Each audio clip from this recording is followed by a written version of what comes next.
Hi everyone and welcome back to Chess for Charity. In this video, I'm going to show you a really tough checkmate in 2 puzzle where it is white to move and checkmate in exactly 2 moves. So if you just take a second and look at this position, you'll see why it's so peculiar. You have 3 pawns on the 7th rank threatening to take all of the material that's on the 8th rank. Look at this.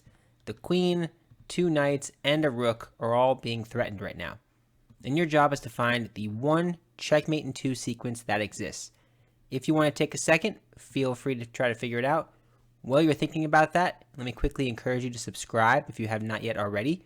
Half of the income that I earn in this channel goes directly to charity, so it helps me out incredibly. Okay, let's get started here.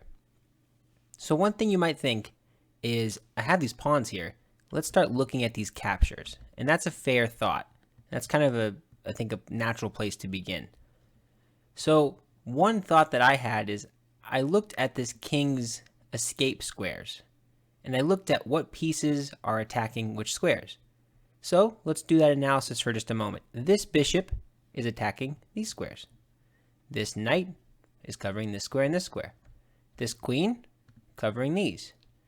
And then I realized this square here on e7, which we'll put in a yellow, this is the escape route for the king. So part of my thinking immediately was I need to do something to cover this square because that's the only square currently that black can escape to. Okay, so that motivated my thinking here. My thinking was, let me take something here and promote to a knight. Because, puzzles, there's always some kind of cool promotion. That covers both d6 and e7. Okay, does that work? Well, unfortunately, on c8, there are 2 attacking pieces, the rook on a8 and the rook on d8. So one of these rooks captures, I promote to a knight. This would be checkmate, right? All these squares are covered. But unfortunately, there is a rook, and this rook can take your knight. This is not checkmate in 2. Instead, this would be checkmate in 3, because I could still deliver mate with this simple queen move. So that's kind of nice. I learned something that I can't take here with either pawn because there are 2 attackers on this square. And I'm trying to checkmate in 2. So I thought, okay, my whole goal is to cover this square. So promoting on a8 to a queen or to a knight or to anything else doesn't seem like it'll really be worth it because they can make any move, it feels like. Knight b6 is the computer suggestion. And no matter what I do, they're going to run away this way. Right, if I go to check them, something like here or something like here, all these coordinating squares, even if I promote, doesn't matter. So something like this to cover that and to check me here looks good, but it's not double check. I can just take this, right? Okay. So pretty quickly you can eliminate a8, c8, and with the same logic you can eliminate e8. So both c8 and e8 knights. If I capture one with the promotion, with check, that doesn't actually do it because I have 2 attackers here.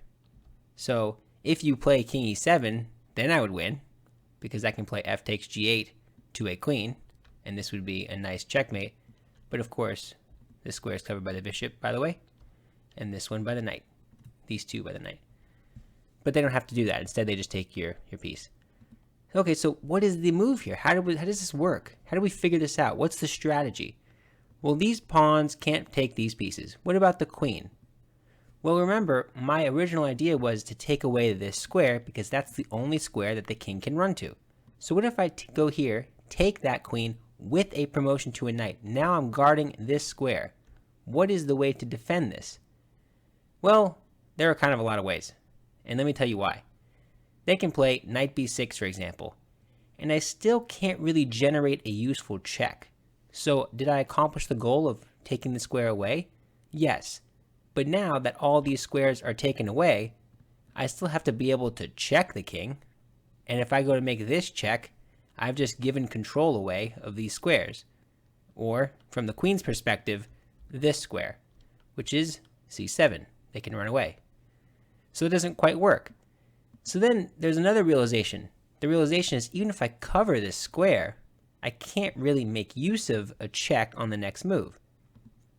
And then, because it's a puzzle, You look at things like this, queen c5. Maybe there's a way to lure them out and some fancy discovered check or some fancy, no, it doesn't work.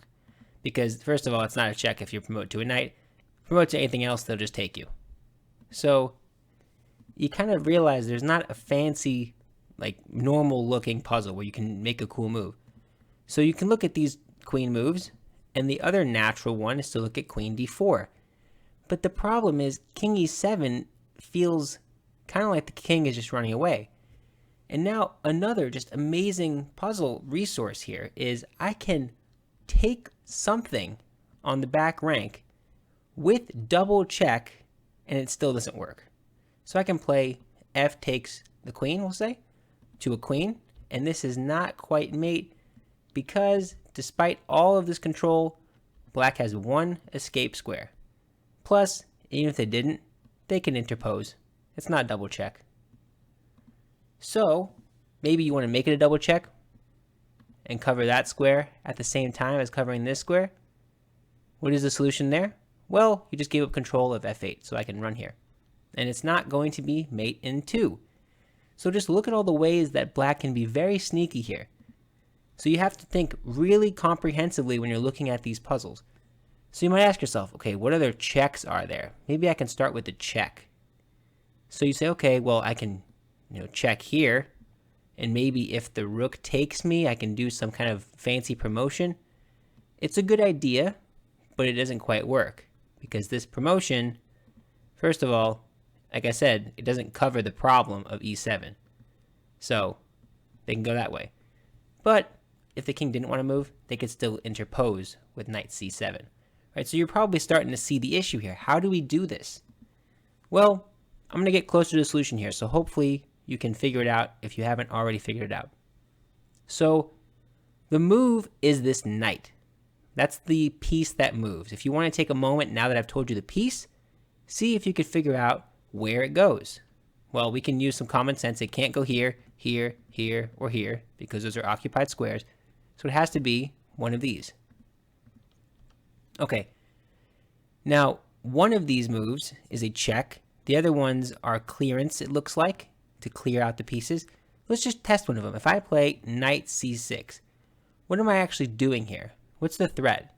So if they make a nothing move, we'll just say make a move like rook b8 just to make a nothing move. Am I threatening a mate in 1 here? No. Surprisingly, no. Because I can't do anything that is checkmate in 1. If I play a move like this, which looks like it's mate in 1, it's not. They had this move.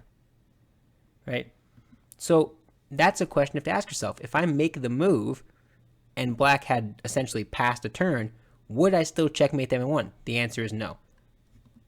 Okay, so we've eliminated this one. Of course, these ones are out. So it's one of these 3. Let's change the color. One of these 3. I'm going to give you one more chance if you want to pause the video. I'm going to share the solution now. I don't want to go through every single line because I don't want to take too much of your time. Okay, the winning move here, the one, the only move that wins in 2 is knight c4 check. Look at how cool this move is. Now, when you see this move, the first thing you might think is, what in the world? The king can go to c5, to c6, no it can't, to c5, to c7, to d7, to e7, to e6, and to d5. You're giving the king 6 different options. That's crazy. Of course, it can't go here because the knight and the queen are both covering, and it can't go here because of the pawn. So you might ask yourself, how is this the move? Well, this is what makes this puzzle beautiful. This is what makes chess beautiful. There's so many amazing things here. Okay, let's just go in like a clock. Let's say you start on d7. Well, there's one checkmate in 1 here. See if you can find it. There are so many little challenges in this puzzle. If you play f equals f8, I should say, f8 equals knight, this is checkmate. You don't capture either of these pieces. Instead, you push right through, which is generating the double check, and because these squares are covered, it's checkmate. Now you might ask yourself, what's the difference between these two? If I do this, isn't that the same thing? You might think that's the same. Is it? Check here, check here. Well, yeah, it's the same result with the knights and the rooks, but they actually have an escape square. So don't forget about that. Okay, so we started with d7. What about e7? Is there anything different here? Is there any cool checkmate in one? Well, it's kind of the same, but it's nothing too extreme. I can play f takes e8, and that would be equal to a queen or a rook. We'll do the trick because it's double check, and double check mate to be specific. Okay, let's just keep going around. What about e6? I'll try to go a little faster here. So what's the move? Well, you got to get out of these checks. I have a lot of opportunities to check you. So I can now take your queen, and if I did my personal favorite here, and promote to a bishop. Look at that. Come on. Look at this. This is amazing. This is such beautiful chess. If you like this stuff, let me know. Tell me. I love hearing the feedback. Okay. We covered this one. We covered this one. We covered that one. What about d5? Walking into the heart of battle. You might think, okay, what's the fancy move? You make a move like this? What do you do? No, just the very simple queen e5. This is covered by the bishop, and the queen is doing a lot of the work here. And of course, this is covered by the pawn. Just look at this. This is amazing. Okay, we got all of these so far. We can't go there. We can't go here. So we went here. Okay, I like this one because it's a little harder, I think, to find the mate in one. Because queen e5 no longer works because you can run away. Instead, the rook can retreat to h5, and that's mate. How many mate in ones? Like, this is so cool. You can just quiz yourself with mate in ones. I think it's hard to find the mate in ones. That's just my opinion. I want to move this knight, but that doesn't work because they just go back. Okay, so what else? The last place we haven't looked at? What happens if they go to c7? Well, it's very similar to what before. You can play pawn on b, takes c8, equals a queen, a rook, either way. I like the rook just because it's funny. And that's double check. And that's it. So from this initial position, the only mate in two is knight c4, the backwards knight move. How cool is that? You'd think that it's some, queen move or some sacrifice or some promotion. Nope, none of that stuff. Instead, the very quiet knight c4. It generates a check, but it gives them 6 different options to go. That's amazing. If you like this video, let me know. I should tell you that the reason why I made this video is there's another YouTuber called Pawn Slayer that recommended this to me, and I want them to grow because they like chess just like I like chess. So hopefully you can help them out because they suggested this to me, and I believe they made a video about it. So shout out to them, and maybe we can do some videos together in the future as things continue to grow. But yeah, thank you so much. Bye.